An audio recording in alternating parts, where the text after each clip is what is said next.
Good morning, everybody from Hirschfeld Towers in Baker. To everybody that's online, welcome. If you could throw your name and your RNO and your D if you're a delegate in the chat, that would be great. In their name. Yeah, Yeah. no, we want them in the chat. We're good. Or your name if you're a D. Yeah, exactly. How people are doing that in your name, that'd be great.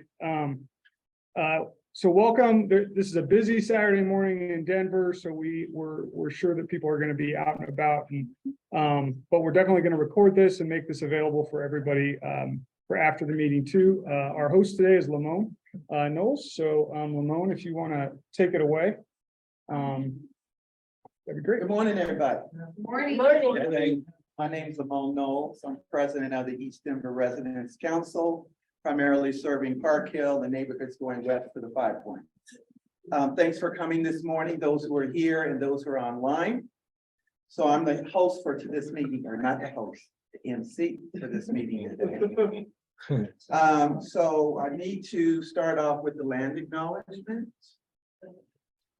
The land and equity acknowledgement goes as follows. Land acknowledgement: as residents of Colorado, we stand on the unceded ancestral lands of the Arapaho, Cheyenne, Lakota, and Ute nations and people. These lands were also a site of trade, gathering, and healing for numerous other indigenous tribes. We recognize Native and Indigenous people as the original stewards of this land and our presence among their descendants who still dwell within it.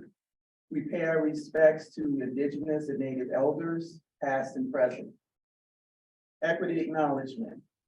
We acknowledge that racial justice, equity, and climate justice are inextricably intertwined, and that poor, vulnerable, and primarily Black, Indigenous, and people of color disproportionately bear the burden of climate change, impacts, and environmental injustice due to the lingering effects of systemic discriminatory practices. We commit to doing our part to ensure that when taking any action to address climate change and create a regenerative future, we will respect, promote, and consider our respective obligations concerning all aspects of equity and strive to create systems in which everyone can thrive. Thanks, Lamone. Okay, so we're going back to our agenda. Our host is the Baker RNO. That's gonna be Adrian. Adrian Brown. And then we also want to introduce the council-elect woman, Flora Alvarez. Alvidrez. Okay. Oh, Adrian's up first, thanks. Good morning and welcome to Baker, everybody. I'm Adrian Brown. I'm standing in for Mark Tabor, who is our president this year. And I'm delighted to have everybody here and on the Zoom thing. Let me say a little bit about Baker as a neighborhood. We're very proud of the fact that we are an independent, aggressively defensive organization that has maintained a wonderful neighborhood under all of the changes that have taken place. We have a diverse neighborhood. We have a bunch of residential, single family and single entity homes. We have a bunch of and an increasing bunch of apartments and so forth. But we also have a thriving industry in this neighborhood. We also have along Broadway and Santa Fe, a thriving commercial community. And so we feel that we have a very rounded, self-sufficient organization. We're proud members of INC. We have wonderful and diverse people running our neighborhood association, and we have represented the association of the neighborhood over a vast range of social, political, and other activities to create a livable neighborhood for everybody, industry, people, and visitors. We have our problems. We're probably one of Denver's centers for illegal camping and homelessness. We have transportation issues, which are the topic of this discussion. today at INC. We're a kind of a thoroughfare as well as a neighborhood. Everyone rushing to get into town and out of. We walk to town or bicycle to town, and we would encourage everybody else to do the same so that that doesn't impact our neighborhood. In any event, welcome to Baker. We love it here. We hope you will love it here while we have this meeting. And I'd like to also mention that we have the Baker Bargain Bonanza going on today. Oh, my God. So you can, when you finish at the meeting, you can come down and spend a bunch of money buying stuff that other people don't want and you won't want, but you'll buy it anyway. Thank you all for being here. Have a good meeting, and let me introduce Flor Alvarez, our brand new elected representative. Thanks, Adrian. Thank you so much, Adrian. It's such an honor to be here in Baker today and to be here as the councilwoman-elect. This is a very exciting time, and Baker is one of my favorite neighborhoods. It's been so fun to knock on doors and walk around this area. Something cool that I found out, one of my mentors, Juan Bordas, who was the founder of Mi Casa Resource Center, bought their first property, and we're looking into it historically to see if it's the first piece of property ever purchased by a group of Latina women here in Baker. And now Mi Casa Resource Center is over on Alameda and Federal. It's a great place to check out. I'm sure a lot of you have heard of it. So that's just a little fun fact. Another thing I'll say is, walking around, talking to neighbors, I've met some neighbors that have lived here for generations. And I think that Baker has been a really good, welcoming place. But she said something sad to me, which was that she felt not welcome here anymore. She felt like people didn't say hi to her when she passed by her house. So I say, let's just find a way to be friendly and make sure to say hi to everyone, even if they don't speak your language, they can, understand a smile. But something that really touched me from the land acknowledgement was the part about this land has been a land for healing. And I think right now that's where Denver is. We're at a place of healing. As a transition between leadership, and that's what I hope my tenure will be, here to serve all Baker residents. So thank you for having me today, and I'm really excited for Denver's future.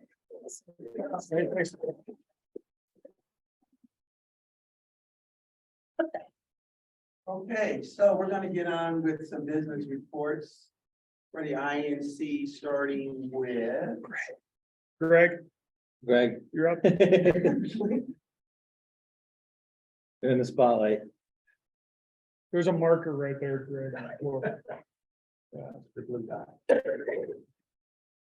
Good morning. Very quick financial report. Last month, we took in $1,872 in sponsorships for our awards events. We only had 2 RNO renewals in the standard rate. And we had $325 in associate memberships. So total income for May was $2,280.39. So it's a whopping 39 cents in interest. Total expenses were $224.07, and that was the primary part of that was renewal of our Zoom license. So for the month, we had total income of $2,056.32, or net income. So we are down on membership RNOs. So if you have not renewed, please check online, denverinc.org, and follow the links to renew. And if you know any other RNOs that are not members, please ask them to join the club. Thank you. Thanks, Greg. Thank you, Greg. Our next report is from the INC Transportation Committee. That's Joe Noble. Hi, good morning, everyone. As you know, the INC. Yeah. That piece of tape, thanks. All right. Yeah. It works better here. Yeah. As you know, the INC Transportation Committee meets every other month. So last month I gave a readout of our previous meeting. That meeting is up on YouTube. Thank you to Maggie Price for uploading that there. Our next meeting will be July 13th, and we're putting together that agenda now. One of our confirmed speakers will be the person at value behind the new Vision Zero action plan. So we'll hear about Vision Zero today, and we'll get into a lot of details at the committee about what the next steps are over the next number of years to reduce traffic deaths and serious injuries in Denver, which is a big deal. I did have one update since our last meeting. At our last meeting, the executive director of Bicycle Colorado talked to us about something that got past the legislature, but was not yet signed by the governor, and that's SB 23-200. That would allow municipalities who choose to do automated speed cameras and similar type of enforcement. And so he was sort of waiting and you know, appropriately nervous given the work that was put into it and building the consensus with the legislature that cities should be able to do this, that the governor would sign it. Now, just recently, the governor did sign it. What does this mean for us? It means we can, if we do so as Denver, choose to have another tool in our toolbox of having things like speed cameras with automated enforcement. And our INC transportation platform does speak to this. Point 3.6 of our platform says, when such automated enforcement, if such automated enforcement should be done, it should be done for the purpose of increasing safety, not for driving revenue. So I hope that we'll be engaging with our new council members and our new mayor and saying, can this be a tool in our toolbox? Because we're still having a lot of serious injuries and deaths, especially on the high entry network, which are major arterials. And it might be appropriate to automatically and without the kind of human bias and police interaction that can lead to bad outcomes, have a feedback mechanism to drivers. So look for that, and please come to our INC Transportation Committee meeting, July 13th, 6 to 8 p.m. All by Zoom. Thanks. Thanks, Joel. So you gotta stand behind that piece. Yeah. Okay. I got a lot of practice with that. All right, hi, everyone. For the climate and sustainability, thanks. My name is Adam Meltzer, co-chair of the Climate and Sustainability Committee. Neighborhood is Wapenia, Wash Park East Neighborhood Association. There you go. You're doing good. I need to coach. So our meeting is actually also on Zoom. It'll be next Thursday, 6:30 p.m. We're going to talk about urban greening and trees. We've got a woman in my neighborhood who's a friend of mine who's great, who started a certified backyard habitat from the National Wildlife Federation at her house. So she's got her backyard and front yard self-certified. She's going to talk about how to do that to increase butterfly, bees, birds, habitats in our own neighborhoods, which is also something that's overlooked a lot. We've got the community forester coming for a brief conversation about what's going on with urban trees in Denver. A lot of us don't know about what types of trees are here, what types thrive here, and what trees actually do for us besides looking pretty. And the third thing is we're going to talk about green alleys with Councilwoman Torres.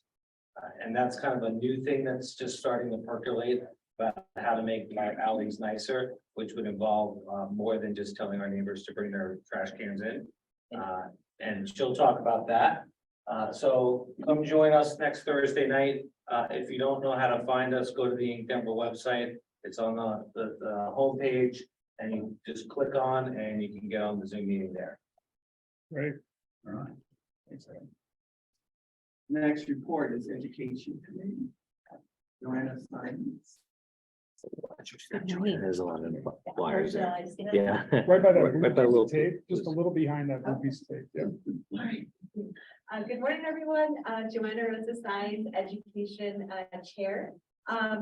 As I am navigating this education chair, I've been looking for a co-chair, and somebody had stepped up by the name of Melissa Dickey. Her daughter was involved in January's meeting where she helped with Operation Dave. She is a parent with two children. Her children are at Centennial with my son, shout out to my son Gabriel, who's in the room. She has graciously said yes to jumping on board for being a co-chair. She lives in Inspiration Point, and now that I have her on board, she will be onboarding soon. We plan on having our meetings set with times, so thank you for bearing with me on that. Also, we have been looking over the youth awards, and for next month, we will be announcing all the students that we have selected and release funds to them. Lastly, I had the privilege and honor to work with our now mayor, Mike Johnston. And he is on board with education, as that is his background. So he will be one of our first guests at our meeting. So thank you so much for having me. And if you have any questions or feel the need to volunteer, please reach out. Thank you. Thank you. You can always have Joe. And the last committee report is the diversity, equity, inclusion, DEI. So now that all of these elections are over, I got some rest. So now I can refocus on reconvening the group, looking at how we want to structure DEI specifically for INC and the RNOs as a resource.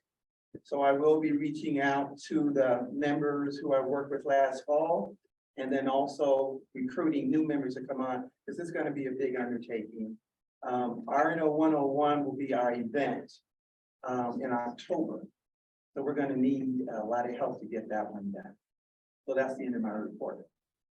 So next on the agenda is the INC resolution for endorsing Greener Denver platform. And Adam, you're gonna do that section. Yeah, I'm just gonna stay here and I'll make it brief. There is the Greener Denver platform, which we talked about at our last meeting, is basically a citizen-led platform to talk about all the plans that we have in Denver, all the great plans that we have around sustainability and greening our city, and how to get our newly elected officials to implement those plans and get them moving instead of just making more plans. It sounded like you paused. Yeah, so there's 8 main sections of that: is air quality, climate mitigation and adaptation, energy, food, land use and transit, parks, open space, biodiversity, waste and water. An awesome list, everything that we're typically concerned about on a daily basis in these communities. So Inc. Denver would like to endorse this platform. And we've asked RNOs to go back to their RNOs last month to talk about this and see if they can get on board and vote for endorsing it. Am I missing something? No, You want to add anything? well, I was just gonna talk, the voting is gonna happen online and it's gonna close at the end of this month. So it's gonna go from here to the end of the month. Right, so there was a lot of concern about the time frame for voting. It wasn't just a month, it's actually gonna continue until the end of this month. So we still have a lot of time to go to your RNOs to get them on board with supporting this and supporting Inc. to endorse it. And it's really not complicated. I'm telling you, it's a 1-page letter that is on greenerdenver2023.info. I don't think the link's up there, but we can get it to you. There's a lot, the last thing I'll say about it is that it's been endorsed by a lot of nonprofit organizations, but a variety of them, right? Religious nonprofits, environmental nonprofits, transportation nonprofits, nonprofits I'm not even sure I've heard of, but I'm sure they're doing great work. So at the NRDC, right, a huge environmental nonprofit. So there's small to large, there's a big variety. They're all committed to equity and environmental justice. And It's been endorsed by most of the city council and the mayor. so, yeah, it's been endorsed by most of the city council, and the mayor, Keith, is whispering, and I agree. So go ahead and check that out, see if you can get your RNOs on board and get back to us by the end of June, please. Sam Piper. Oh, great. And then Sam is on, so you want to go back to the agenda for a second? And is he able? The website. Yeah, it's Greener Denver 2023.info. And yeah, and I'm happy to leave it up on my computer and put it on Yeah, we in the can- chat Get that. and get it to you, yeah. So you don't have to remember it. I'll get it to you for sure. Okay, So Sam is online. and is he able to share? Are there any Sure. questions or anything from? Yeah. Any questions? from Oh, the audience or online? Yeah, is there any questions online about anything that we've gone over so far? Thanks, Judy. Please type it in the chat. We'll read it.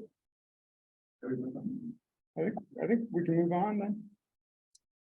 Okay, so our first speaker is Sam Piper with DOTI. Dottie, Department of Dottie. Transportation and Infrastructure.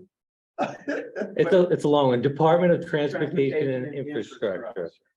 A new city agency for me. Yeah. He's gonna talk to us about bike infrastructure in Denver. So Sam, are you ready to go? Sam, you can take yourself off mute and And share your screen. you should be able to share your screen. How are I'm you? sharing. Yeah, just given, There he is. see that you guys fortunately are a little bit ahead on your agenda. I just wanted to do one quick thing on my, before I share, then I'll give you all an introduction. But I'm- Sam, do you want us to have Jill go first? No, that's cool. That's cool. Just give me one sec. I'm just gonna update my, okay. So Very rarely, by the way, sorry. Go ahead. Hi, y'all. So Sam Piper, Denver Department of Transportation and Infrastructure. Thank you so much for the invitation to speak to INC this morning. Hope that everybody's having a great day. I'm going to talk about Dottie's bicycle program or Denver's bicycle program, as well as our approach to, there's different terms for this, e-scooters, shared micromobility. Think about those small e things on our streets that we're seeing more and more. So I'm going to talk a little bit about that. I am a Microsoft Teams user, so Zoom always trips me up a little bit. So I'm just going to ask everybody that, you know, as I get oriented, that you can see my screen, that all looks good. And then I'll dig into the presentation. So just looking for the button to share my screen. Bottom center. Yeah. It says share screen at the bottom with the green. Beautiful, got that, yep. All right, And then. All right, we see your screen. okay. But you're not in slideshow presentation mode, but we can Perfect. see your screen. All right. Yep, looks good. And then I can, is it possible, like, can you guys see on this side ribbon, is that covering up my slide?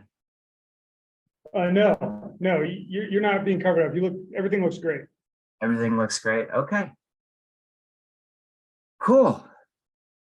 So dig right in? Yeah, go for it. All right.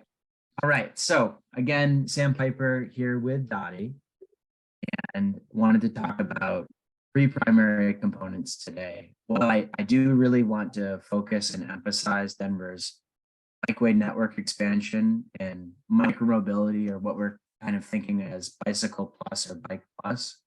I wanted to be able to take a step back and kind of frame how Dottie approaches planning and the improvements to our streets as an organization. So I'm going to start first with a quick overview of our strategic transportation plan, Denver Moves Everyone. It really forms the basis of how we deliver our programs underneath that strategic vision.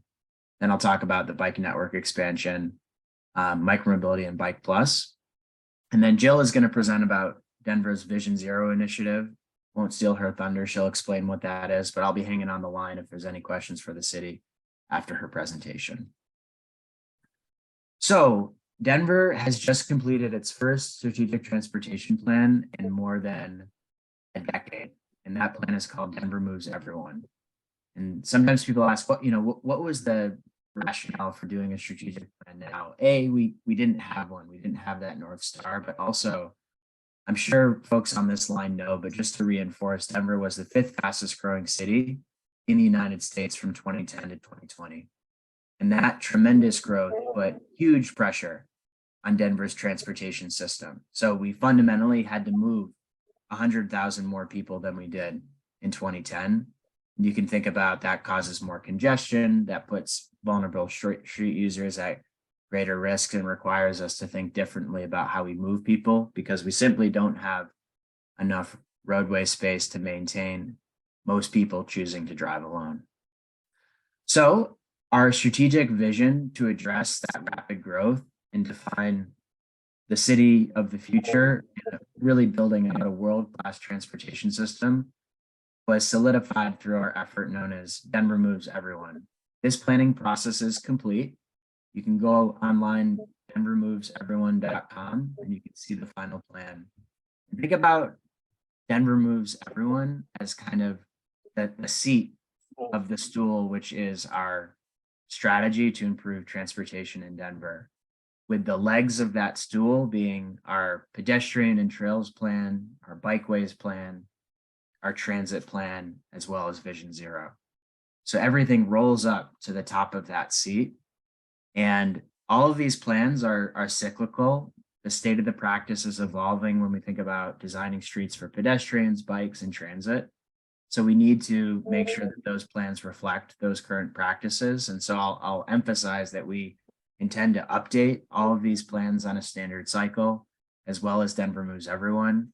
But importantly, Denver Moves Everyone as the bench of the seat was missing for more than a decade.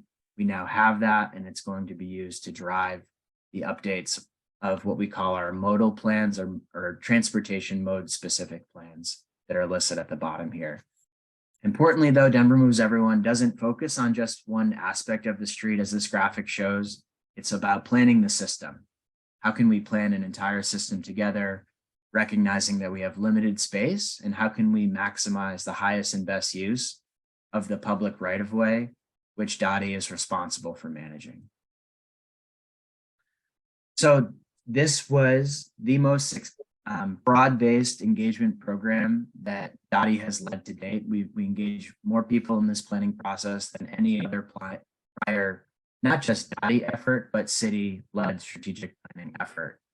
We used a host of engagement tactics, from pop-up events in communities that we weren't hearing as much from virtual tools, but we did leverage a host of virtual tools. We had online meetings, different types of stakeholder committees who represented expertise for different facets of Denver's transportation system, things like walking and biking, as well as things like what we call new mobility. So think about all of the changes in transportation that we could see in the horizon over this plan's 30-year horizon, like autonomous vehicles. So we really had a broad-based coalition of experts, as well as huge participation from the greater community to define Denver's vision for what we want the future of transportation to be, and then help to craft strategic goals. And then they were engaged at every milestone of the planning process. So through all of this work, we now have that strategic vision, which defines what Denverites want Denver to be in 30 years. And this is really the lens through which we are gauging all of the agency's efforts to make sure that with limited resources, we're making progress on that vision. Through this process, we also crafted 5 strategic goals, with equity being a cross-cutting theme. So the equity isn't siphoned off into one column, but it's fundamentally integrated into all of the agency's efforts. We need to be thinking about it when we think about how people choose to move, the options they have for mobility, when it comes to safety, sustainability. As an example, the areas that are hottest in Denver tend to be the areas that have historically been underinvested in. So sustainability, when it comes to Denver, currently is inequitable. So that's just an example how we're integrating benchmarks that track inequities and are really striving to eliminate them through each of our goal topics. So as a frame for the presentation today, think about our bikeway program as advancing not just one of these goals, but every one of them, including equity.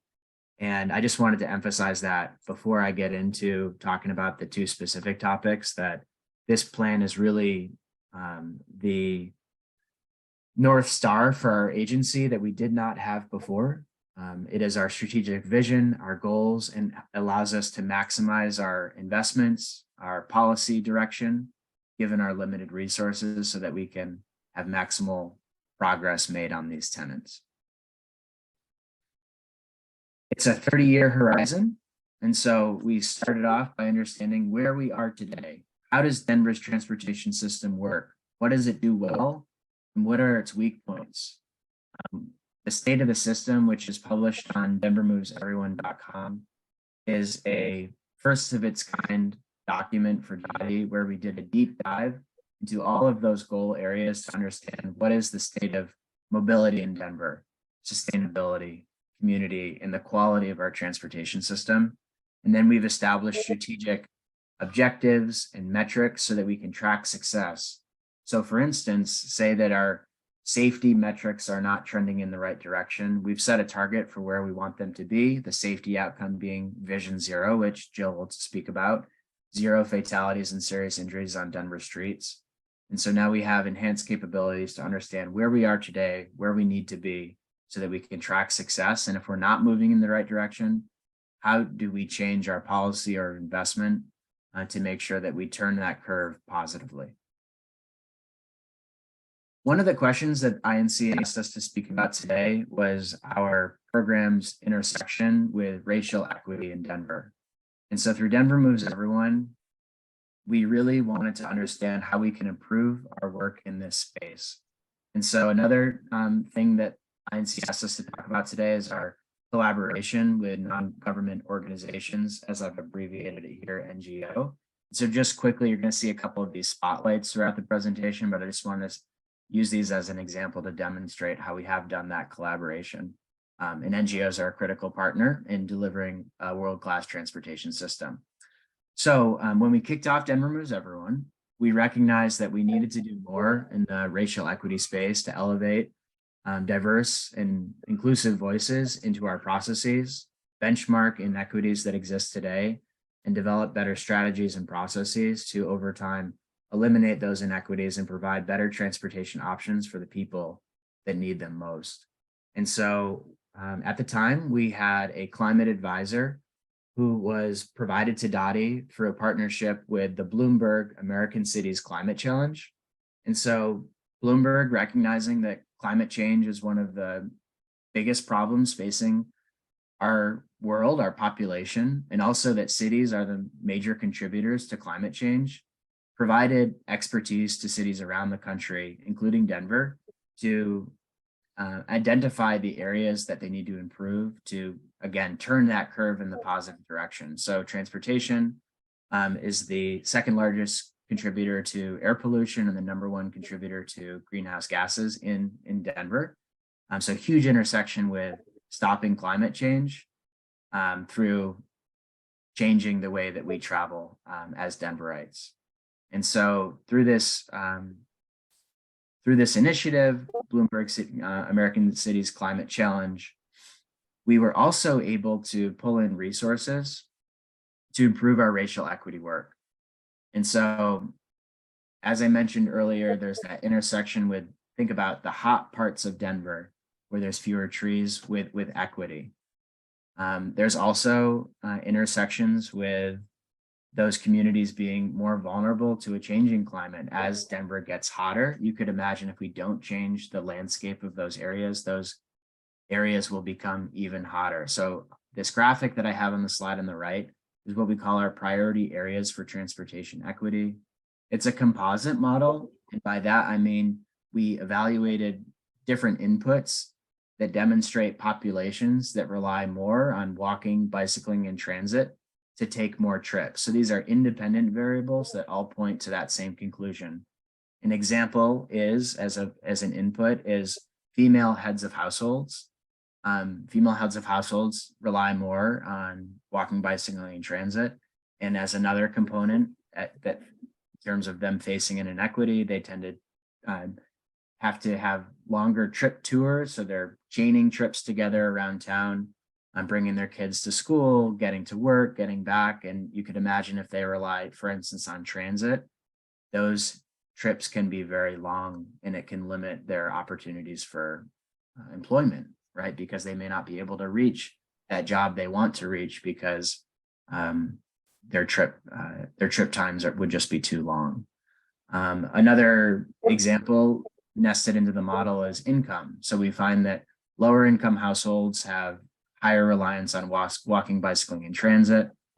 We also find that the households that do not own a vehicle in Denver predominantly are low income and are predominantly renters. So again, this model helps us to identify concentrations of where those populations live. And because Denver's transportation system is auto-oriented, these citizens face a disadvantage from pursuing any life opportunity because transportation is really that nexus. So as an outcome of our collaboration with the Bloomberg Initiative, we were able to complete Dottie's first, what we call Racial Equity Toolkit.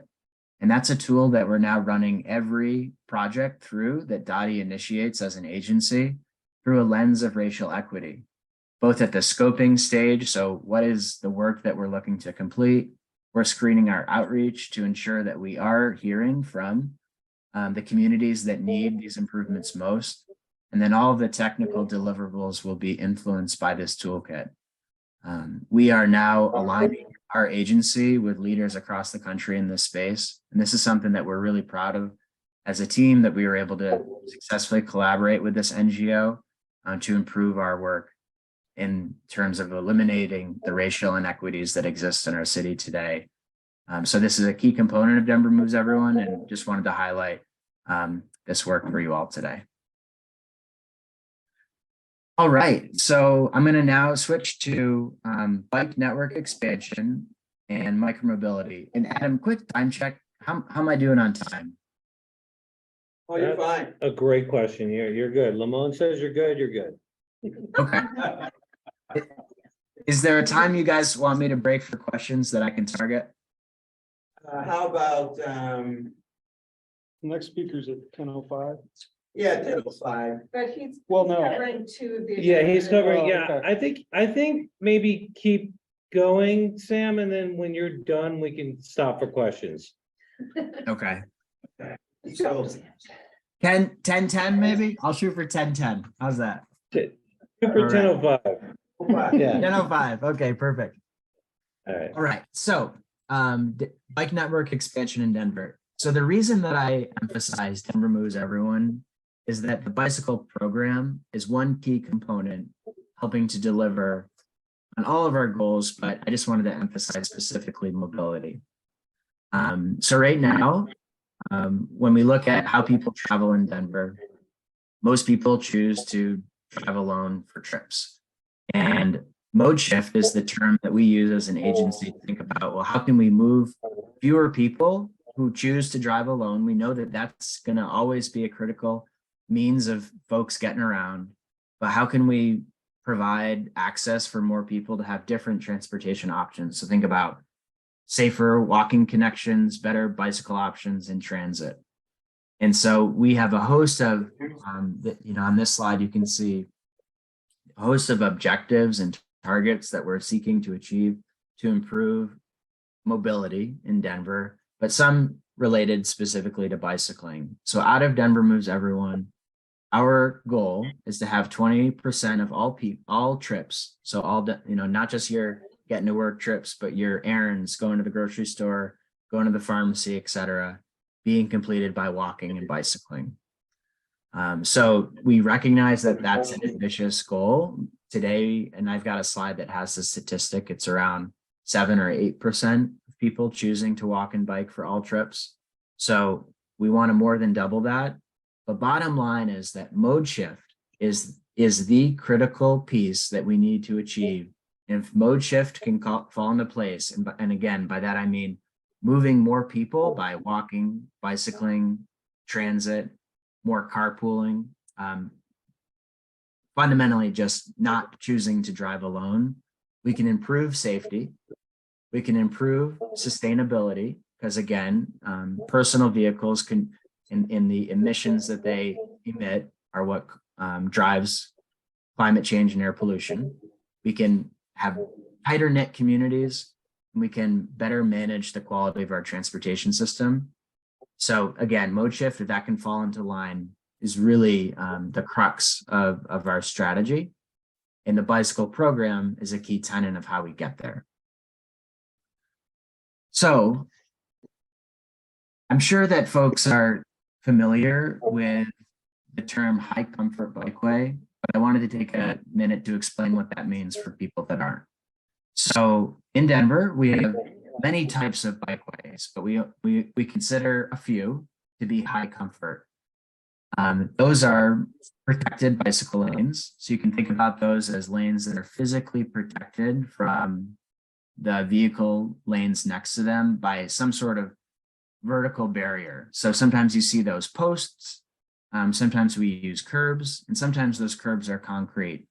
There's a host of treatments that we can use to separate the bikes from the vehicles. But if that separation exists, we consider that a high comfort bikeway. The other type of high comfort bikeway is what we call a neighborhood bikeway. And what that looks like is it's fundamentally, they tend to be implemented on local streets, which are inherently lower speed and lower traffic volume. We have specific targets that we've identified, which represent the thresholds above which it's not acceptable for that street to have the same speed and volume in order to hit our targets. So we deploy different changes to the street to lower speeds and lower traffic volumes to be in alignment with our targets. And so again, a neighborhood bikeway is implemented on a local street. We have targets for slow speed streets, as well as less traffic. And we have these interventions to lower both of those things if the existing condition is too high. And so those two components of our bikeway network are really critical, because what the research suggests is if people had a high comfort bikeway accessible to them, people would bicycle more often. So this goes back to that mode shift variable. If we can build infrastructure that motivates more people to ride their bikes, we can theoretically induce more bicycle trips in Denver and support that critical mode shift goal. And when we talk about bikeways, it's really important to realize that they're not just for people who would bicycle. We know there are folks that are never going to get on a bike, and that's totally okay. When we implement a bicycle project, think about those lower speeds and that reduced traffic on a neighborhood context. That's going to benefit pedestrians. That's going to benefit people who live on that street. And that's going to also benefit the vehicles that are driving along the corridor. Speed is the #1 factor that correlates with a serious traffic injury or fatality, no matter how you're traveling on Denver's transportation system. And then when we think about high comfort bikeways, it's the same thing. When we implement those projects, we're improving crossings for pedestrians, we're helping to manage speeds on that corridor by just having more friction along the corridor. And fundamentally, these projects do so much more than just for the bicyclists that use them. And so it's a tenet of our Vision Zero program as well to deliver them. So that's what a high comfort bikeway is. It advances Vision Zero. We have now a target through Denver Moves Everyone to deliver 370 miles of high comfort bikeways citywide. Through Denver Moves Everyone, we recognize that we need a denser network in some parts of town where we can have even more bicycle trips, because lots of places closer together is a really good foundation for people having easier ability to bike more places. So think about Cap Hill, downtown. Those neighborhoods will probably have a higher rate of bicycling and therefore need a denser network than perhaps at some of the more suburban areas of Denver. Talked about that bicycle and walk mode share. Our target is now a combined 20%.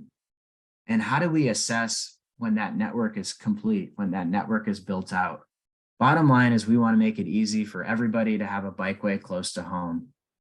So we want to have a high comfort bikeway a quarter mile from every household in Denver. And in some parts of town, we're going to have bikeways even closer than that threshold, but that's our general target for the entire city, providing access for everyone, helping to manage that traffic as our city continues to grow, and really focusing on safe infrastructure that prioritizes our most vulnerable roadway users, given that bicyclists and pedestrians are heavily overrepresented in serious injuries and fatalities in Denver. How are we going to get there? So we have three key tenets of our bikeway build-out program. We have our community transportation networks. I'll explain what that means if folks aren't familiar. In 2017, voters passed the Elevate Denver bond, and that included about $50 million for high comfort bikeway implementation. And then we have our bicycle paving program. In 2017, Mayor Hancock made a commitment to deliver 125 miles of bikeways within 5 years. So by this year, at the end of the year. And I'm proud to say today that the year's not over and we've already exceeded that milestone. So in the upper right of my screen, I've got that check mark. I just wanted to affirm that this strategy, which we built, going back 4 or 5 years now, was successful in hitting that milestone. And we're not stopping. We've got 370 miles to deliver. So we're refining this program, but we are confident it is the right strategy to continue to rapidly expand Denver's bikeway program. So community transportation networks, what is that? And so research at the time, if I go back to 2017, found that cities around the country that rapidly delivered a concentrated bikeway network in some areas of town found that they actually achieved that key tenet of mode shift, right? So people had more options closer to where they lived, where they're trying to go, so they changed their transportation option. So in 2017, we envisioned that we wanted to do that for Denver, that we thought that was going to be a key way that we achieved that 125-mile commitment, as well as our other goals. So again, another NGO spotlight. We actually collaborated with People for Bikes on a grant application, which was fundamental to crystallizing our vision of how we were going to deliver this program for the city. Jill, who's going to speak after me, she's with Denver Streets Partnership, and a big shout out to her and her team who were part of this NGO collaboration through People for Bikes to deliver the community transportation network. So again, another example how it is really that broad-based tapestry of organizations that help cities move the needle on these important initiatives. The task at hand was to rapidly deliver high comfort bikeways in these 3 areas of town. And if you're in Northwest, Central, or South Central Denver, you can see those colors on the map. These bikeways are being built right now. So if you probably have seen a bunch of these in your neighborhood, if this is where you represent. Our plan is to scale this program citywide. So these were the first 3 areas to go, and I'll talk about the one that we're going to next. Just really quickly, we delivered this program primarily during the pandemic. So we had to harness a host of innovative outreach techniques to keep community, to enable community to influence the design of these projects. And so this is just a few screenshots of the different tactics that we use, from online mapping tools to allowing people to comment on the design for the bikeways in various fashions, virtual meetings, office hours, etc. So huge commitment from community to influence these projects as we work through design. Elevate Denver bond, $50 million of projects that were delivered through this initiative.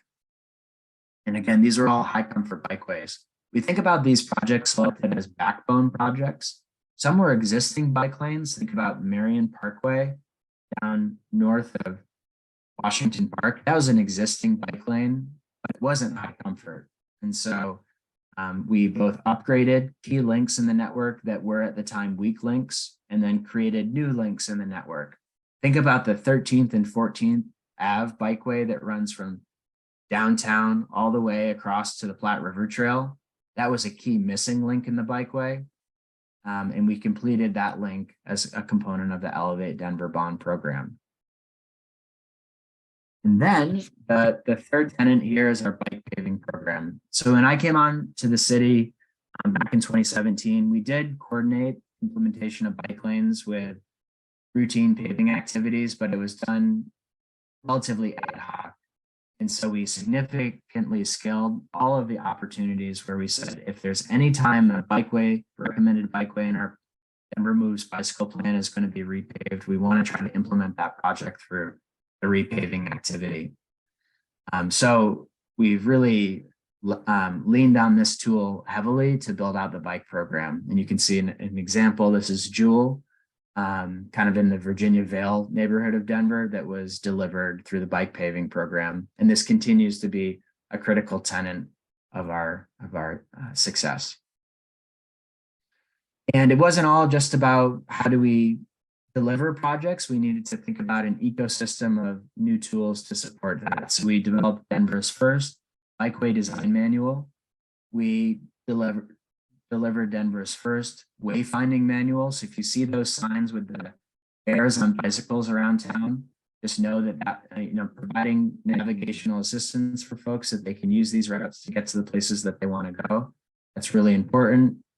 We tested new engagement tactics. The ones that didn't work, we shelved, and we replaced them with better techniques to reach community through the pandemic. So the team worked super hard to make sure that we had broad-based feedback integrated into these plans.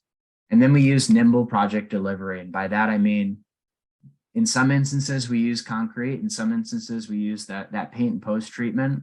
We do know that paint and post isn't the most beautiful thing. I'll come out and say that. But we also know that that's a safe intervention and that they do work. They provide that physical separation for people that are on bikes, those vulnerable roadway users, from the vehicles. And then on neighborhood bikeways, they really help to define all the shorter crossing distances, slower turning speeds for vehicles, or the diverters, the things that help to reduce traffic on streets. So we needed to be nimble in order to hit that super aspirational target. And as our plan is to come back and make everything permanent as resources allow. Our next step here is we're going to do what we're calling North Central Community Transportation Network. And that's generally in the Globeville, Elyria, Swansea neighborhood. This is where we're headed next. I talked about racial equity. You can see that this area is heavily purple. So it has a higher concentration of people who already today rely more on walking, bicycling, and transit to complete more trips. One of the key things that we learned for the first round of community transportation networks is when we advance this program, we can't just be speaking about bikes. And so we've been working really hard behind the scenes to create a portfolio of transportation investments for this community that provide better bicycle access, but also improve bus stops, build sidewalks where there are existing gaps, which will be augmented by Ordinance 307. But we have some resources already moving, and we're going to be delivering those projects sooner for this community because, again, they rely on more walking to get more places, as well as making transit improvements to speed up transit and make it more reliable for the citizens that live there. As I noted, Denver Moves Everyone is about planning a system. And so we're going to be thinking about that system holistically when we deliver the transportation improvements through the next iteration of North Central CTN. Hey, Sam? Yeah. Couple more minutes, yeah? Yeah. Awesome. Shared micromobility history. So we had B-Cycle. We piloted a dockless system, and then we launched a licensed system in 2021. The quick statistic here is that Denver's e-scooter shared system is one of the most successful, not just in the United States, but in the world. It has helped to replace millions of what would have been drive trips, but we do recognize that that is a new mobility choice in Denver, and we're working to manage the conflicts that perhaps that's caused on some streets. But this is just some key statistics of that growth. So in 2019, we had about 100,000 trips in June alone. And by I can't see it on the right there, but we had about 600,000 trips. One of the things that we hear a lot from community is that we need to provide more space for these vehicles to safely operate. And so they are legally allowed to operate in bike lanes. And so this goes back to that rapid bikeway expansion. We need more bikeways so that we can enable more people to safely travel using these different mobility options. We encourage e-scooter use. We want more people to take them, and if it's helping to replace a trip they would have driven, that's in alignment with our goals. We have developed this new term, Bike Plus. So when you see a bicycle lane out in the city, think about that as a Bike Plus lane. We've defined what is legally allowed to operate in that lane. On this slide, that's bicycles, and then a few classes of e-bikes, but not to get technical, e-bikes that travel less than 20 miles per hour. What aren't allowed in Bike Plus lanes are vehicles that can travel faster, and ones that have a gas or diesel powered engine. Only of those electric devices are allowed in our Bike Plus lanes. If people have seen Blake and Market, new protected bike lanes, this project was delivered specifically to address the scooter sidewalk riding, the conflicts with pedestrians, to provide a safe place for those scooters as well as bikes. But we heard so much from community about those conflicts to ride. So that's a key example of how we've listened to community and provided better infrastructure to manage, to provide safer spaces for everyone to operate. We're working consistently on better enforcement, where these devices can park, helping to manage that sidewalk riding. So it's something that's important to Dottie, something that we know that we can improve and that we're dedicated to. All right, that's all I've got, Adam. Sorry, I went a little over. Awesome. No, that was a great presentation. Thank you. We've got a lot of passionate people online asking great questions. I think what I want to do is ask Carol Hunter if she wants to unmute and ask a question, or if you just want me to ask a question for you, Carol. But I know that you asked some questions that may have been answered. So maybe if you want to self-edit and just unmute and ask what's really on the top of your mind, that would be great. Thank you. I appreciate that. And my questions really did come up as the presentation unfolded. So, what you might have been saying at a certain time sort of like piqued my, here, I'm thinking about this. And the first question was about that time frame of 30 years. And how that was arrived at. And it's a long time. And so are there assessments along the way? Obviously, there won't be the same people working on this throughout its life. And do you have benchmarks? How do you assess?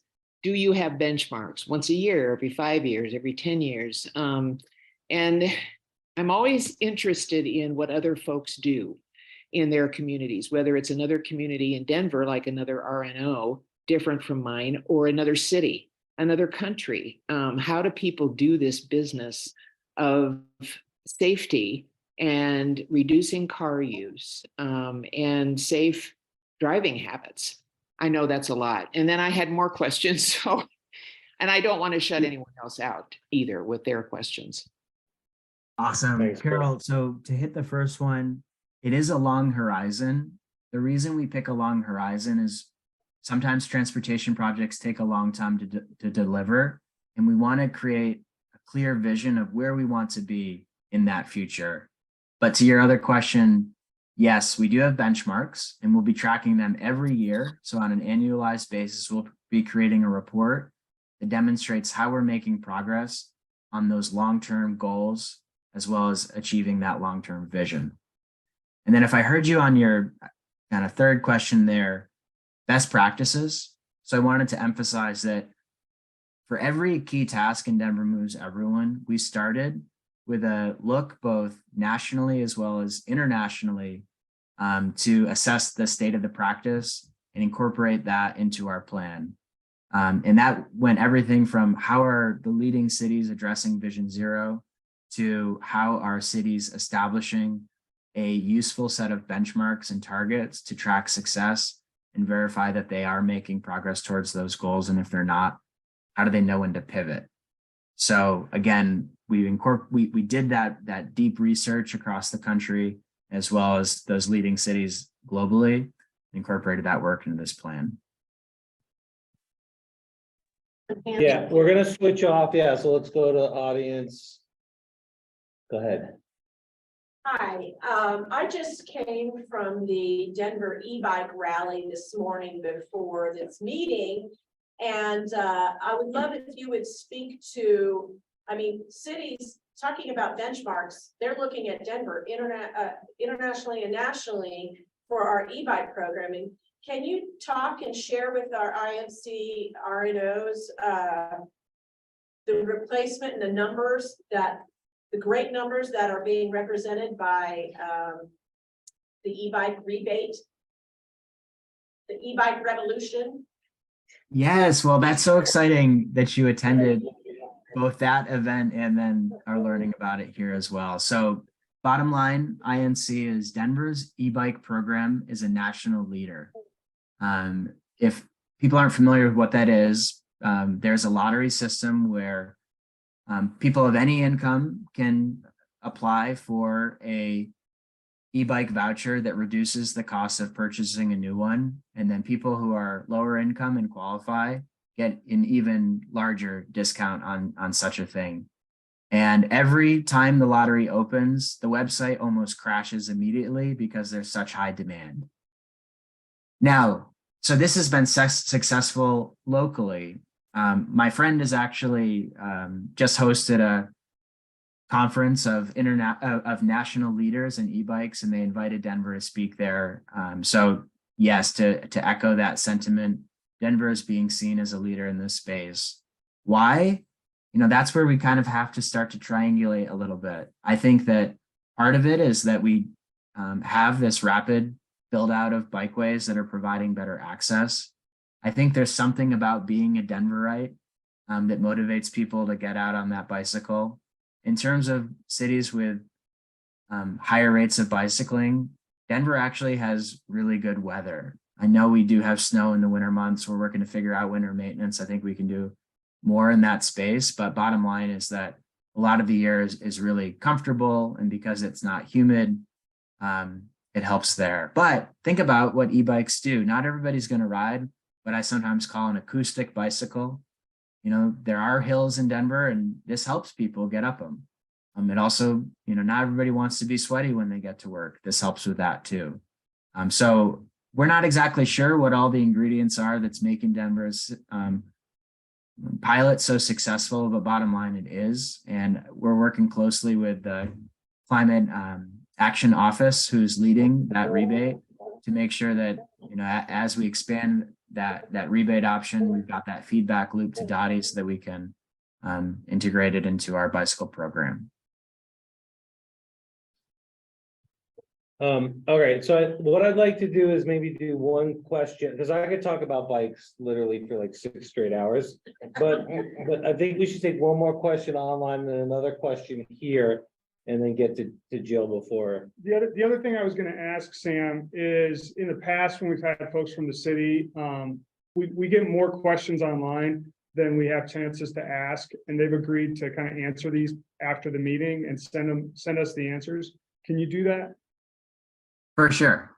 Happy to. Okay, let's send you the questions. Great. So, Ellen Roth, do you want to come off a mute, or should I ask the question for you? You're the next question. I'm just going in order online. I can unmute. Okay, I great. guess I was curious. I know there was a big survey that went out, and there was this cool map community engagement thing that was talking about like where there's the potential for shared streets now that shared streets are like maybe becoming a thing post-pandemic. So I was just wondering how the bikeway program and the shared street program connect, or if there's any thought around like maybe priority would be given to streets that are part of the bikeway, or just how does it all connect? Yes, great question, Ellen. So just think about shared streets as a key tenet of our strategy to design safer streets for people.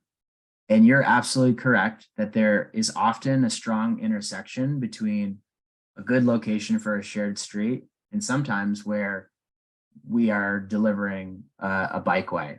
Shared streets are low speed, low volume streets. So you'll think about those are two key aspects I emphasized when I talked about neighborhood bikeways. And often we find that those two things overlap, not every time, but often. So we are, as an agency, looking to, kind of combine resources to, in some ways, maybe design that neighborhood bikeway more as a shared street in some examples. So bottom line, it's a key component of our Safe Street program. And there are opportunities to integrate both the shared street and bikeway expansion together.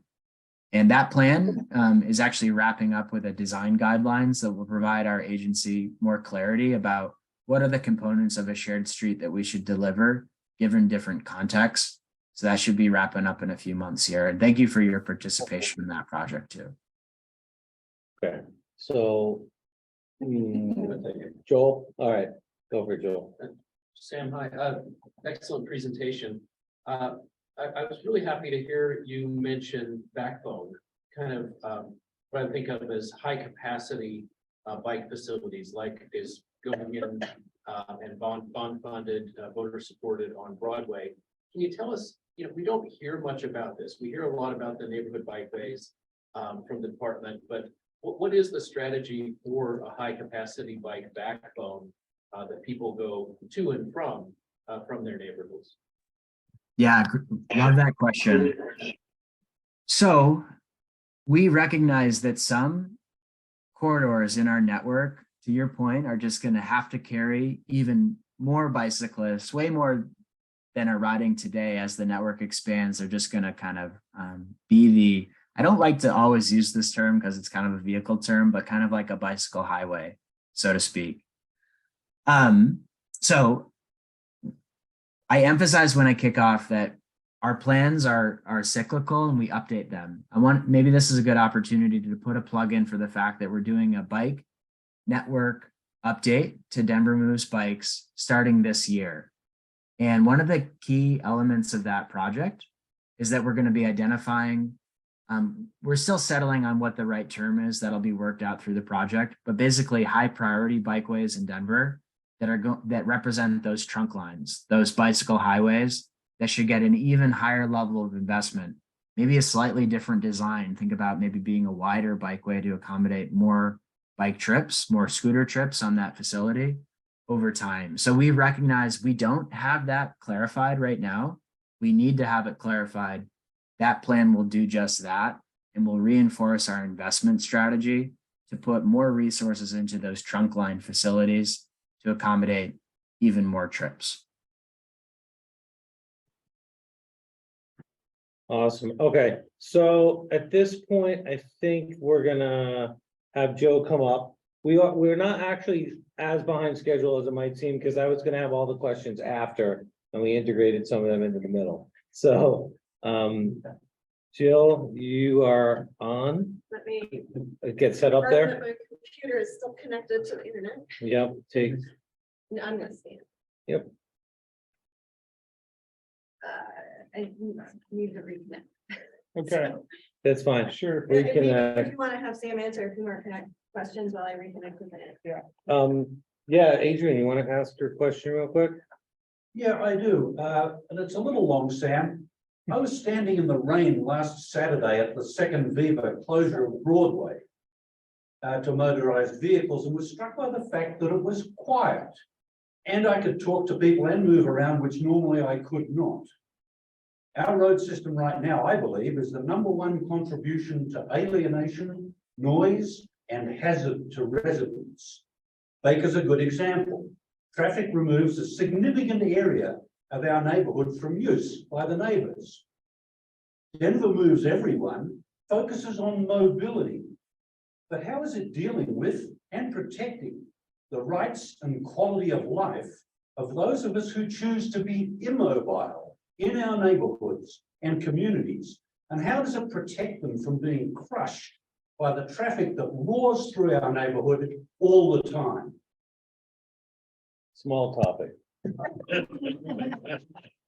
Did you write that question just today? That was really eloquent. Bottom line, that's a great question. I often think about this exercise, if we could do it with folks, is like close your eyes and picture a great street. And it's one, I think, to hit your note that it's quiet, there's not a lot of traffic, it's slow speed, slow volumes. And so many of our streets in Denver don't fit that characteristic. Denver Moves Everyone is a visionary plan. It's going to take a while to get there. But one of the things we did find is that most of our neighborhoods are flanked by what we call arterials. Those are really busy, high traffic streets. And so it kind of locks people in, but makes it difficult to travel outside. And we fundamentally need to shift the design of those streets over time. One of the tenets that we will be delivering more and more, with Colfax being the first example, is delivering bus rapid transit that shifts how space is dedicated on a corridor to move people and not so much move solely vehicles. That's planned for all of our big streets in Denver. And when bus rapid transit comes in, we redo the sidewalks, we redo the crossings, we provide more crossing opportunities, we tie it in with the bike network. So think about the street gets all the stuff that's needed to make it a safer street for people. I think you've hit a note that it's hard to change a transportation system, but note that as an agency, we have shifted our philosophy formally to delivering safe streets and are committed to addressing the things that I think you want to see in your community. Nice. Keep up the good work. Just to add one thing, Sam, I've lived in cities, a bunch of cities in this country that are way more hostile to bikes. I mean, Denver is, I've over the past 5 years that I've lived here, it's actually in parallel to the 125 miles, which is interesting. I've seen a lot of improvement, and I have to give kudos to the city. I'm not a city cheerleader. I just think that the city's been doing a really good job with bikes, and I hope it continues. So thanks. Awesome. Hey, thank you so much, INC, for giving me the opportunity to present. I'm going to hang on, as Jill presents, and but thank you so much.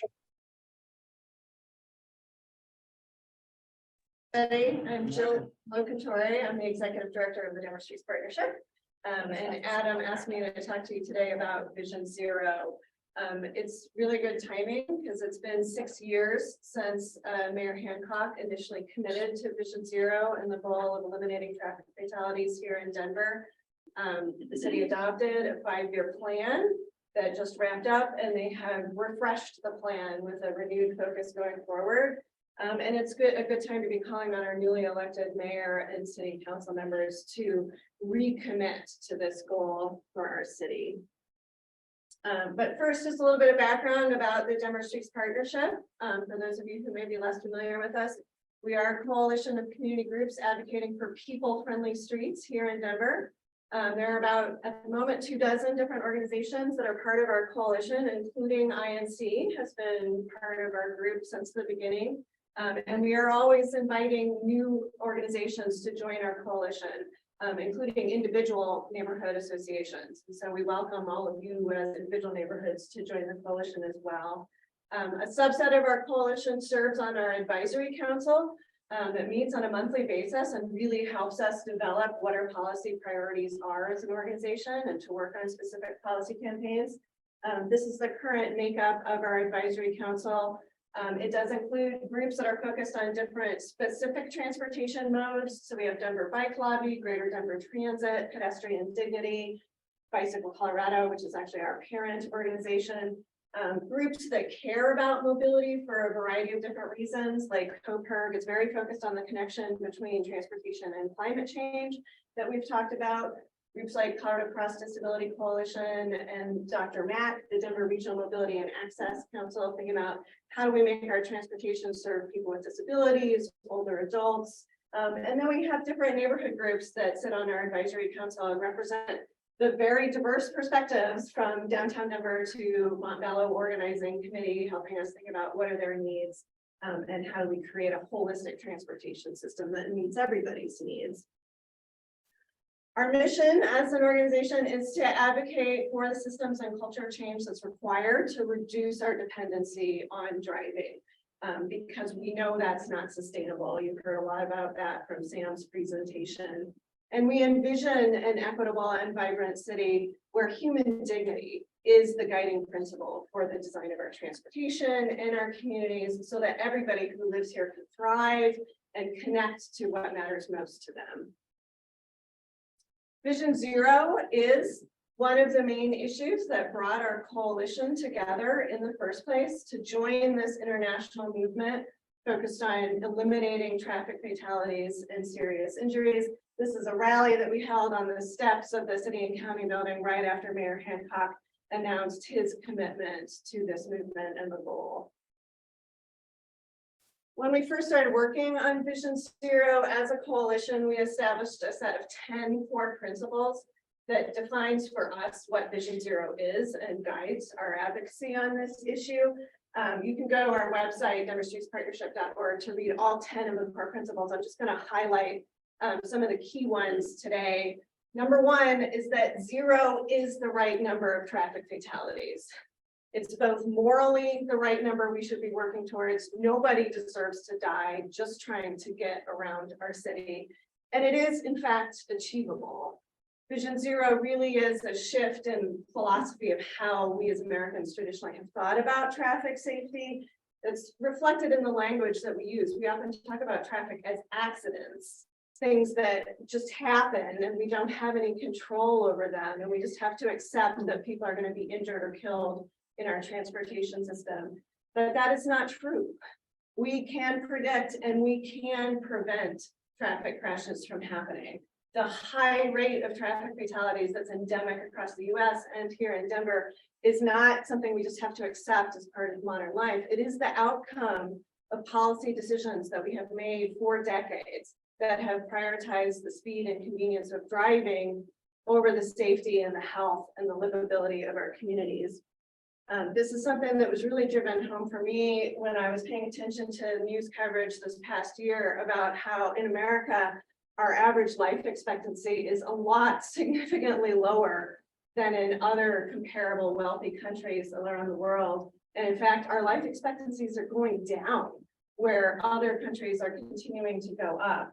And a big reason for that is not that other countries have figured out the secrets to aging and are much healthier in their later years of life, but it's these injury related deaths that cut people's lives short very early on in their 30s, 40s, 20s.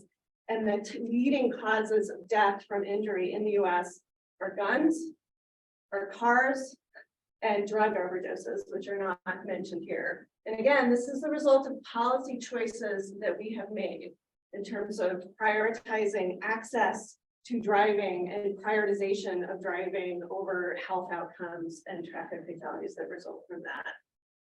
We've also talked a lot about equity and how these systemic decisions that we've made and these systems that we've set up create unequal outcomes for different parts of our population. And the burden of traffic fatalities is not shared equally.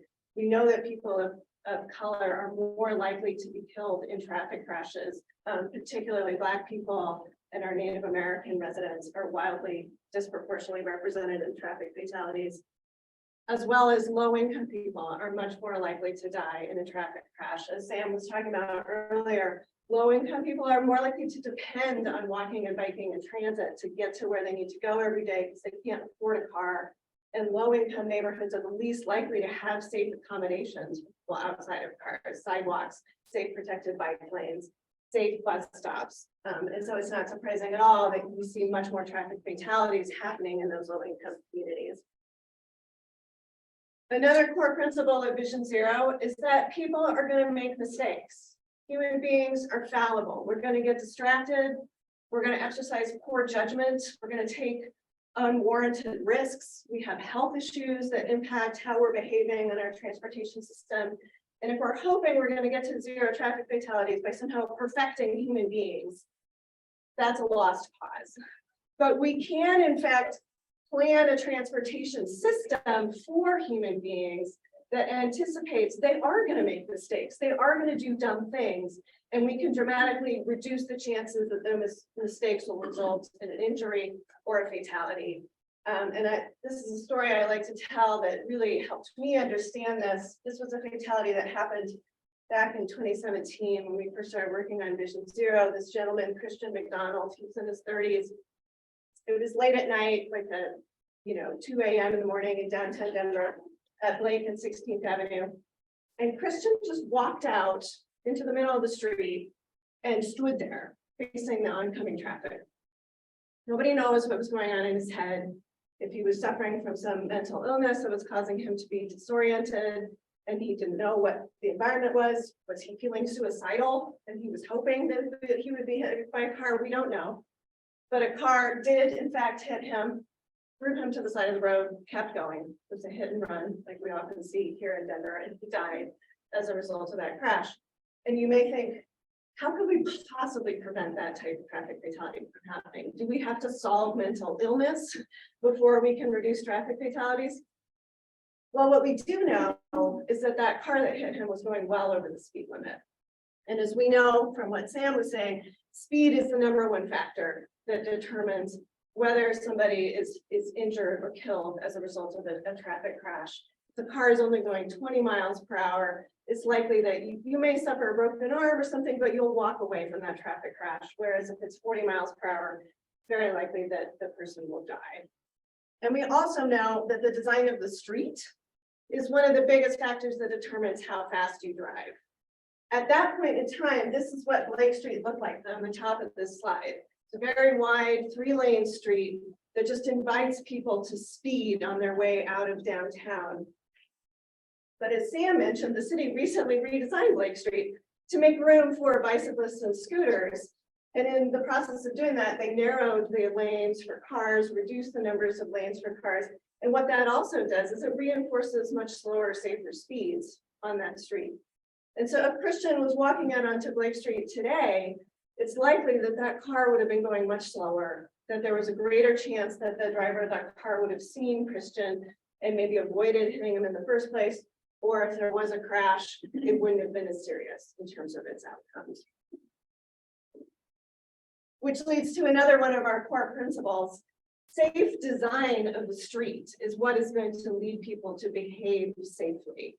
And one of the big successes over the last couple of years that Sam did not mention is the city has developed a whole new complete streets design guidelines, which gives the traffic planners and engineers the tools they need for how do we design a street in a way that reinforces safer, slower speeds, that does make space for people walking, make people biking, reduces conflict between the people using those different modes. And that's what's informing things like the build out of the bike lane network. And then a final one I wanted to share with you is that we can't be looking to enforcement to correct for dangerous street designs.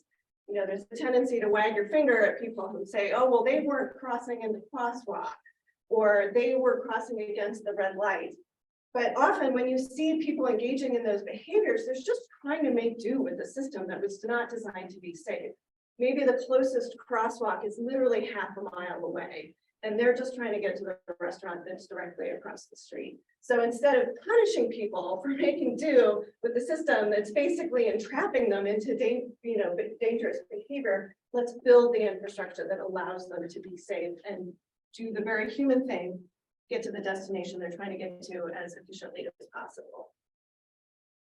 So we worked very closely with the city on the development of their Vision Zero action plan that was originally adopted in 2017, and very pleased that it does incorporate a lot of these core principles. It set the goal of eliminating traffic fatalities and serious injuries by the year 2030, and it laid out 70 actions that the city was going to take over a 5-year period to work towards this goal of zero traffic fatalities, including creating safe speeds on our streets and doing that by building streets that are safe by design. And it included very specific metrics of what does it mean to build safe streets for everybody. It means building out the bike lane network. It means sidewalks. It means providing safe pedestrian crossings, doing traffic calming treatments that reduce vehicular speeds, redesigning intersections and making sure our streets are well lit so that at night we can all see each other and avoid hitting each other. It also mapped out the high injury network. This is the 5% of the streets where 50% of the traffic fatalities are happening. It's not that people arrive at those streets and suddenly become reckless in their behavior. There is something wrong with the design of those streets that is making them dangerous. And not surprisingly at all, they are primarily our major arterials, multi-lane streets that are designed and function like highways, which is just inherently unsafe in an urban context. And it also included that map of the equity index areas that Sam referred to, where we see, again, a preponderance of the traffic fatalities are happening in those low-income communities and communities of color. So these are the focus areas that we should be prioritizing in the redesign of our streets to make them safer. So how's it been going? Now, here we are 5 years later.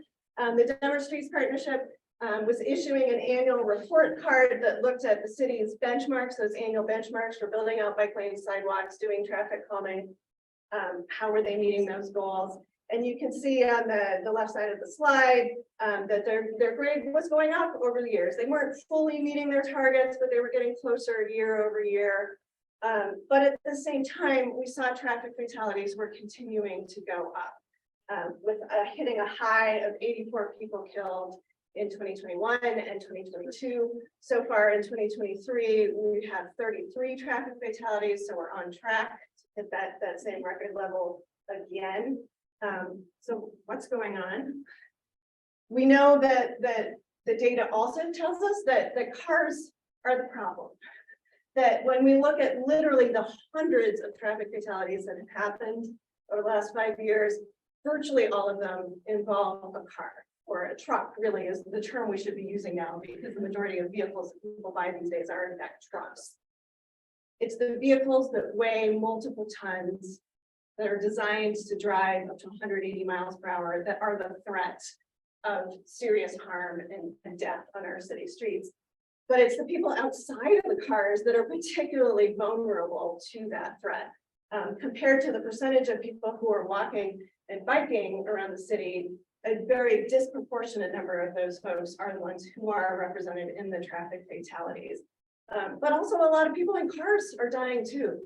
Our car-centric transportation system that facilitates high-speed driving is unsafe for everybody. So regardless of which mode you're getting around, except I do want to point out, I'm going to come back to this later, 0 people riding in our transit system died during this 5-year period, 0. So what do we need to do to meet the moment? You could look at these numbers and you could feel like this is pie in the sky, we just need to give up. But if you take a closer look at the data, what it tells us is we need to scale up the level of effort that we're putting into Vision Zero. What do I mean by that? The street safety improvements that the city has been implementing, they are working. There is an example here of on Colfax Avenue in early 2020. The city installed some quick paint and post treatments. Again, they're not pretty, but they work at 15 intersections on Colfax, intended to reduce conflict between people using the street and to slow down traffic and make it safer for people outside of cars.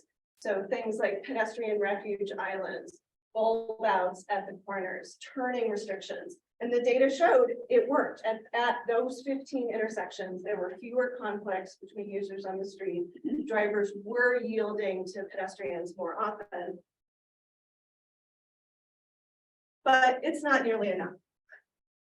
Colfax Avenue within the city of Denver is 9 miles long.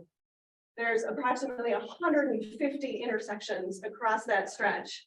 And so making improvements to just 10% of those intersections, it's not surprising that we're continuing to see traffic fatalities on that corridor. And in fact, Colfax and Federal Boulevard are always in competition for the most deadly streets in our city. Both of them have seen close to 40 traffic fatalities each since we adopted Vision Zero. And the problem, again, is these streets are designed like highways to move lots of cars at higher speeds. And that is just inherently unsafe when you're combining that with urban neighborhoods where a lot of people are walking, biking, trying to access transit, trying to get to all the great local businesses on those streets. And so what we need is a more fundamental transformation of those streets from highways to actual people-friendly streets that prioritize walking, biking, slower speeds, safer conditions for everybody who's using those streets. And at that heart of that transformation, particularly on these streets like Colfax, Federal, Colorado Boulevard, is transit. By taking some of those lanes that are just for cars today and dedicating them for buses, just like we're seeing on Blake Street, that inherently slows down and calms the traffic on that street. It makes it safer for people who are walking, who are biking, and by speeding up the buses, because they're not stuck in congestion, it makes transit even more attractive of a mode. We get more people into transit, less people driving on those streets, and that makes it, again, safer for everybody. And in fact, there is a huge overlap between the high injury network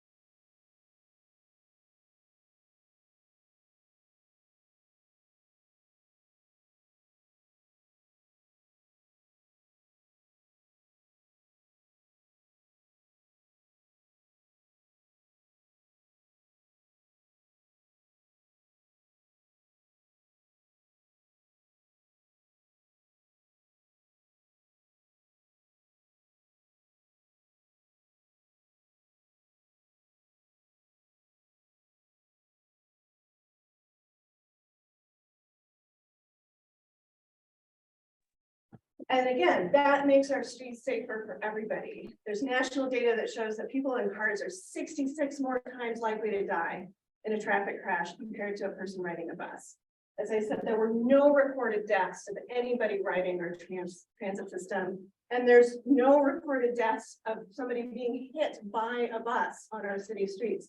The drivers of our buses are professionals. They're trained.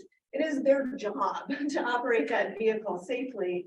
And the fewer cars on the road mean we have less non-professional drivers, people who might be getting drunk or getting drowsy or distracted or making bad decisions. If they're drunk on the bus, they don't have the ability to hurt anybody because the driver of that bus is a professional and is sober and is making sure everybody gets where they need to go safely. And as Sam talked about as well, reinvesting in our transit system not only makes our streets safer, but it presents this whole host of benefits for our community. It reduces our greenhouse gas emissions. It improves our air quality generally. It makes our city more affordable. Cars are really darn expensive to buy in the first place and to continue to operate.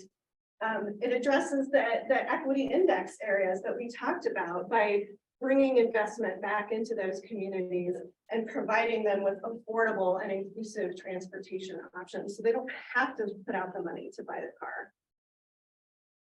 But to get there, funding is essential. One of the really helpful things of the Denver Moves Everyone plan that Sam was talking about is that it spelled out, this is the level of investment we need to achieve the vision of the plan. And specifically in terms of building out that transit network on those high injury network streets, the plan estimates we needed an investment of about $170 million per year compared to what we've been investing historically in transit in Denver is about $7 million a year. So what this tells us is we're dramatically under investing in the transportation system that our city wants and that our city needs. That may feel like a really big gap to fill, getting from $7 million to $170 million, but we also need to think about the return on that investment, not just in terms of air quality and all of those things, but also lives saved. It can feel really crude to put a dollar value on your life. If you get killed, what is the cost to our society? But in fact, the government does that all the time. The federal government has an estimated value of saving a life. It's $12 million per life saved. So if you multiply that times the 84 traffic fatalities we've seen in the last couple of years, that's nearly $1 billion of an economic benefit of saving those lives. So to me, not only is it the morally right thing to do to invest in making our transportation safe, so it's not killing people, but it makes sense economically too. That's an amazing return on investment. And so again, it's a great time for us to be calling on our new leaders, our new mayor, our new city council to recommit to Vision Zero and to commit to bringing the scale of change to our city streets and the scale of investment that we need to turn the curve and actually start working towards zero traffic fatalities, not only so that we aren't killed, but also so we can have this great quality of life with clean air, with accessible and affordable transportation options. So the city did just release their new update to the Vision Zero Action Plan, and it does reflect a lot of what I was just saying. It says right up front, this initiative needs to be emboldened and it needs to be well-resourced in order to actually achieve the goal of zero traffic fatalities by 2030. And it doubles down on saying that is the date that we should be aiming for. We should try and get to zero traffic fatalities by 2030. It identifies some new themes. Most of them are just reiterating and refining what was in the previous plan. Again, focus on building out infrastructure for the most vulnerable road users, pedestrians, bicyclists, bikes plus, as Sam called them. Target those streets that we know are the most dangerous, the arterials. The city has further identified within the high injury network what they're calling safety focus areas, where we see particularly a high rate of traffic fatalities. That's downtown, East Colfax, South Federal, and Broadway. Focusing on speeds, reducing speeds through design. And also, as Joel mentioned, we now have a new tool, thanks to the state, of automated traffic enforcement. What I'm most excited about is this new theme. Focus on shifting modes away from driving. Fewer people we have driving cars, fewer we have literal weapons on our streets, potentially killing people, and build out the transit network so that we can transform those arterial streets into truly safe and people-oriented streets. So Rolf Eisinger is the city's Vision Zero project manager. He is going to be presenting at the next INC Transportation Committee meeting, and he's going to go into a lot more depth in terms of what is in with each of these theme areas. So if you want to learn more, I would definitely encourage you to attend that. But I'm happy to take any questions at this point.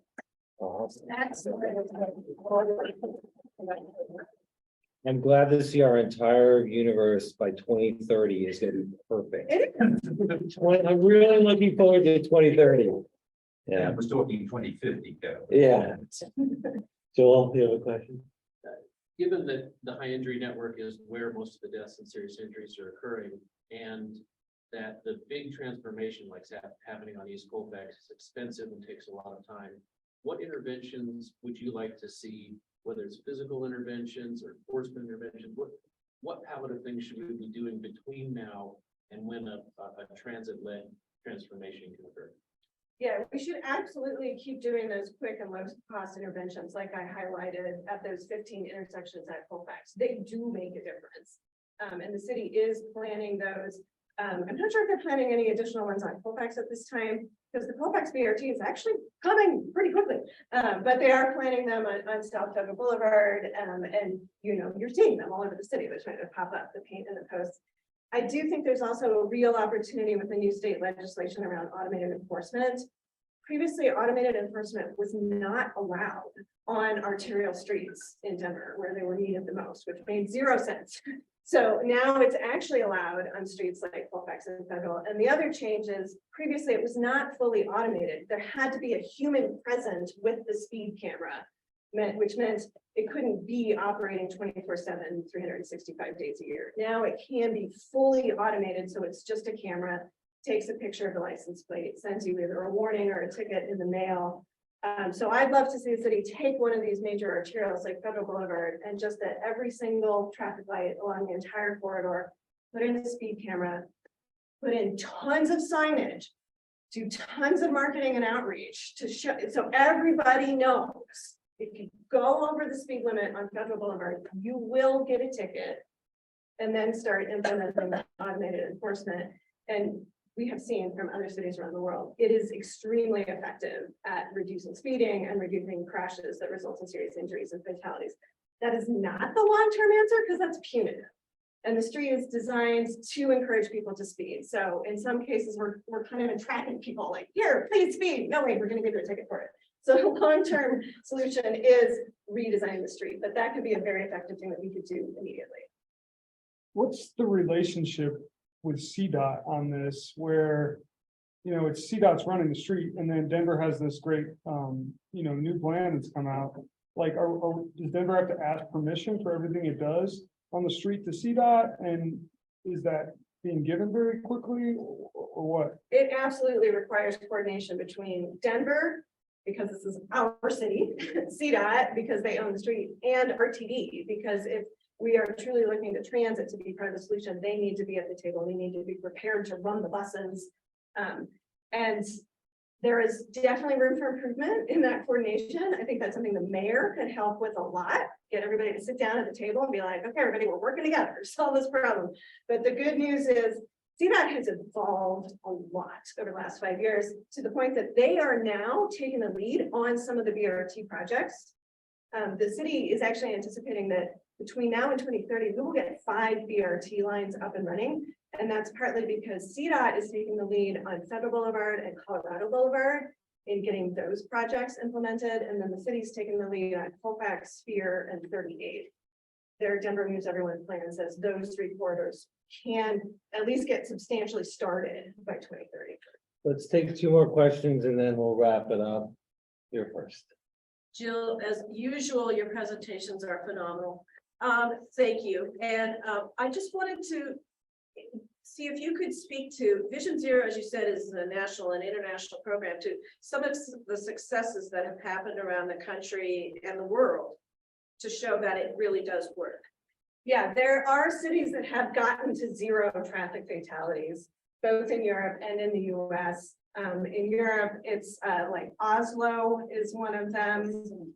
And they're doing exactly what we're talking about here. It's because they've made a massive investment in non-car forms of transportation, transit, walking, and biking. In the US, it's smaller cities that have achieved it, like Hoboken, New Jersey. You know, it's a little easier because they're a smaller town. There's less, you know, work to be done within that context. A lot of their success is focused on speed management. So implementing traffic calming treatments, because they don't have as many streets like a Colfax or Federal, right? It's more like local neighborhood streets. And in those cases, doing things like speed bumps make a huge difference. I would also point to Seattle is a city about the same size as Denver population wise. They have been investing very heavily in transit for the last 5 or 6 years during this time frame. We've been working on Vision Zero. And they have seen both vehicle miles traveled has decreased in the city while their population has grown, similar to Denver, over the last 5 years. And their traffic fatality rate is about a third of what Denver's is. They're still not to 0, but that's a heck of a lot closer to 0 than we are. So there are models out there that tell us this is possible with the right leadership and the right policies in place. Judy. Yeah, I have a couple of questions. One is related to the BRT and that being part of the Vision Zero plan for whether Colfax. I'm from historic Montclair, which is bordered by Colfax, East Colfax, and of course North Park Hill. Park Hill is the other one of the other borders. But is there a plan to really look at the shift that's going to occur of the cars that would normally be on Colfax into the arterial streets of 13th and 14th and 16th and 18th, you know, because there's real concerns in the neighborhood until we change our mindset about what we're doing. And I know there's some, but there's real concern that those side streets, one-way side streets, are gonna be the site of, they're gonna pick up the slack for what you reduce on Colfax or Federal or wherever, you know. And is there a plan to really monitor that and to anticipate and help that in advance? Yeah, and I think that's the real value of pairing Vision Zero with the build out of the BRT, because you have team members at Dottie coming to the table, thinking about exactly those things. Like, how do we maximize the safety benefits of this investment in Vision Zero? So I was actually talking to Ralph Eisinger just the other day about how he was thinking about Colfax Avenue and how we could maximize the benefits for safety of that. And one of them is, as we're doing this, we should be reducing the speed limit on Colfax down to at least 25 miles per hour. But then also thinking about those adjacent streets. The city is already starting to implement some of those traffic calming seen on 13th and 14th. But another step we could take is maybe we could talk about converting those back to two-way streets, which would go a long way towards making them more neighborhood-oriented streets and less throughways where people are just zipping, trying to get from one part to the other. And the final thing I would say too is displacement from Colfax to the adjacent streets. It's going to happen anyways, because as our population grows, we're going to have more and more people trying to get around. And as Colfax becomes more congested, just because there's only so much space on Colfax, they're going to go to the adjacent streets. And so the BRT can actually kind of suck people back onto Colfax because it can carry all those people on the bus because they choose to ride that rather than drive it at all. My second question was, are there materials that we could hand out as RNOs and about where the bike paths? I thought Sam mentioned something, but how do we get a hold of, how do we distribute that information and try to support the uptake of the bikes and the pedestrian walkways and really put it in our welcome bags to our new neighbors and all that sort of stuff? Sam, do you have a good answer of how neighborhoods can find out what's coming for their neighborhood? And materials. Yes. Yeah, really quick. We certainly want to equip you with that information. And so, Adam, I'm thinking maybe in the follow-up kind of Q&A FAQ, I can put some resources there. But to quickly plug July 8th, we are doing a celebration of the 125 miles of bikeways. It's going to be a route that we're going to ride as a community up in Northwest Denver. Then we're hoping to replicate that same ride when the central and the south central networks are built out. So Adam, I'll provide some more details about that, but we would love you to help spread the word. We have like a little social media graphic that if you've got pages for your RNOs, or if you've got newsletters, please share it out. But bottom line, we would love if you all helped us share information out about these projects, and I'll include some information about how to do that in my follow-up notes. And I can help too, Judy. I know where those resources are online. Yeah. Thank you. Hard copy. Yes, hard copy. I think Ramon have one more question. So, what type of community engagement have you done in the different neighborhoods? Because they're not all the same. I mean, I've heard concerns about all of this. In North Park Hill, East Colfax neighborhood, particularly because they're on the BRT. Businesses are concerned about being displaced during the transition to BRT. North Park Hill and Northeast, all the way into Montbello, a lot of people have to commute to work. All right, so bikes is not going to work, scooters is not going to work. We have a lot of seniors who would ride public transportation if it were convenient. And so, and we don't have enough business. Like, for example, when I was growing up in Denver, we didn't need our cars because buku jobs were downtown. And then I went to college downtown. Now, downtown is more residential. So I'm not quite sold on this, but what I would like is for your department to come out to our RNO and do a presentation and answer community specific questions. Absolutely. And as I mentioned, we have neighborhood associations as members of our coalition, including some on our advisory council. So actually Montbello sits on our advisory council, along with the Downtown Denver Partnership. And all of our policy advocacy is absolutely grounded in neighborhood-based work that we do.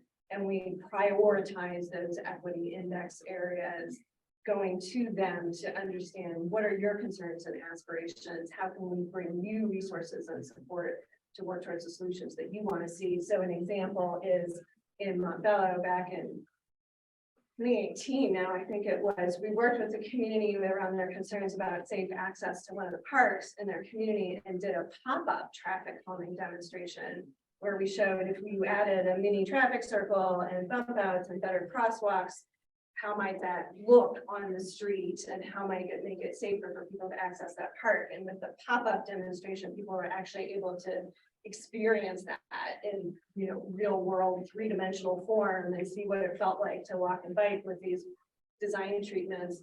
And then that was followed up with then by the city investing in actual more permanent traffic calming at that location.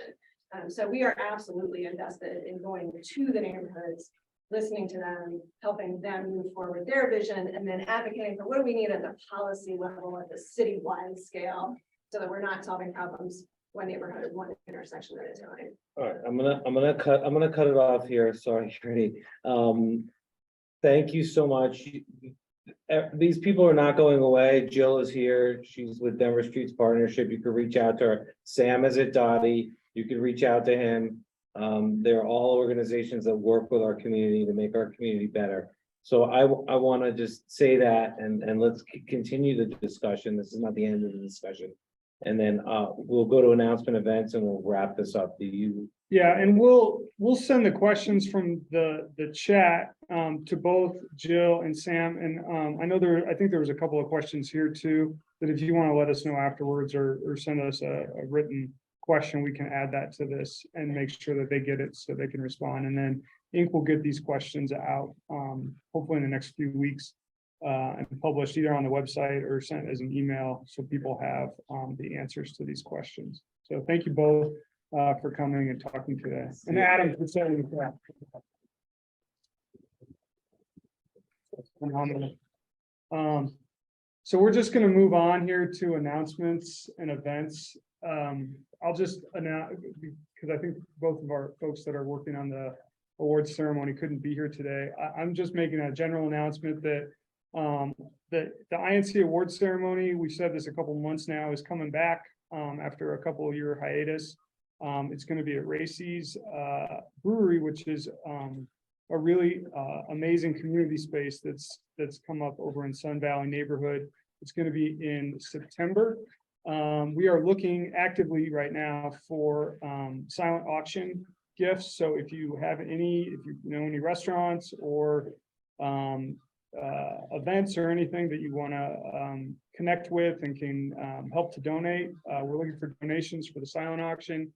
We're still looking for sponsors. We've already had a few great sponsors come on board for the event. And we're also looking for about 10 volunteers for the event. And we can offer you a great meal. Serendipity Catering is going to be catering that night and a drink as well. And we'd love to have you if anybody is interested or could volunteer that night. We'd sure appreciate it. And it's pretty easy stuff. It's greeting folks coming in and registration and things like that. So nothing too big. And then there's lots of fun stuff going on this weekend. So just get out there and go do some of that fun stuff. And I did want to just highlight too that here it is. So Inc.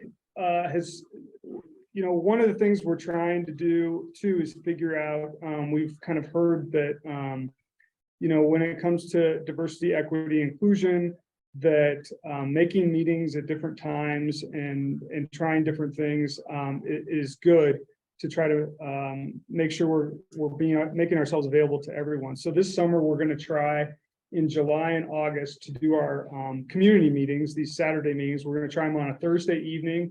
They're going to be online and we're going to do them at 6:30 in July and August. It's going to be the third Thursday.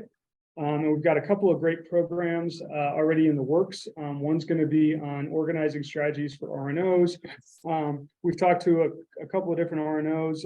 I know Cherry Creek does this where they have block captains in terms of organizing the neighborhoods and getting information out. And then we're going to talk about overlays and good neighbor agreements in August. So we're really excited about both of these topics. And we're going to try to do these online and give folks their Saturday mornings to get out and enjoy things and, hopefully try to get some, different folks here too on the be available for folks, during the week. So we're gonna do that in July and August. And I think Awesome. that might be Yeah. it. Great. Thanks, everyone online. Yeah, sorry. So the dates are July 19th at 6:30, and we'll send a notice out. It'll be online Zoom, just like we're doing now, and then August 16th. And is there anything else that anybody want to mention or bring up before we call it a wrap? Is there anybody online? I think July 19th is a Wednesday, not a Thursday. Oh, you know what? We did these on Wednesdays. I apologize. So these are Wednesdays, and I wrote that Thanks, wrong. Nolan. So, yeah, it's 2 Wednesdays and not Thursdays. Okay. I apologize. I wrote that wrong. Sweet. Hopefully, everybody that's clear. We'll change that. My apologies. All right. All right. Thanks, everyone, for being Thanks, here. everybody. Enjoy your Saturday and your weekend and all these great things happening in Denver. We're gonna click out. All right. All right.